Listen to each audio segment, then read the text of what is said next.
Tanguy David est un idiot. Ça devient une habitude que Tanguy David réagisse à des vidéos de personnes de gauche, sans les mentionner et en les bloquant parfois. Mais malheureusement, une amie m'a prévenu que Tanguy David avait fait une vidéo sur moi et je vais me donner un malin plaisir de répondre à tous ces arguments qui essaient de démonter le programme de la France Insoumise, mais qui démontrent seulement qu'il n'a aucune connaissance de ce dit programme. Avant de commencer, je fais une aparté pour tout le monde. Désolé si je parle comme un canard, je suis malade. Malade et très fatigué certes, mais jamais trop fatigué pour répondre à un facho qui ne sait pas ce qu'il dit. Ah, et j'allais oublier. Tanguy, étant donné que ta capacité à lire un programme et à le débunker et à avancer de réels arguments valides se ramène à ta capacité à te faire respecter dans ton propre parti, je pense qu'il est mieux pour toi que tu arrêtes ce genre de vidéo.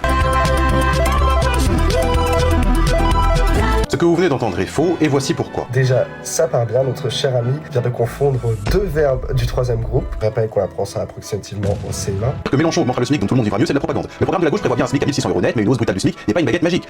Apparemment, il s'agit bien d'une baguette magique, puisque le programme économique de la France Insoumise a été validé par plusieurs centaines d'économistes, notamment dans une tribune publiée sur France Info le 9 juin 2022, où ces économistes déclaraient: en tant qu'économistes, nous savons que ce programme est ambitieux, mais nécessaire. Une estimation économique du programme du nouveau Front Populaire chiffre le coût public de cette seule mesure à environ 19 milliards d'euros par an. Les instituts les plus sérieux et les plus réputés chiffrent cette mesure à environ 19 milliards d'euros par an, mais moi je trouve que c'est bien beau de balancer des chiffres qui font peur comme ça, parce que pour le commun des mortels, 19 milliards d'euros, ça peut paraître énorme. Mais en réalité, 19 milliards d'euros, ça représente 1,24% du budget annuel de l'État, qui est, on peut le dire, risible.